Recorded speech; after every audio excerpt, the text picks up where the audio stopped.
বিসমিল্লাহির রহমানির রহিম। প্রিয় দেশবাসী, আসসালামু আলাইকুম। আমি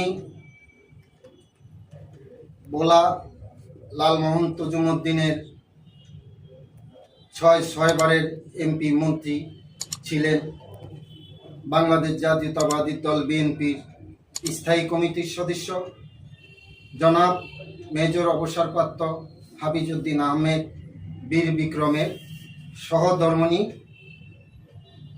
জনাবা দিলারা হাফিজ ম্যাডাম গুরুতর অসুস্থ।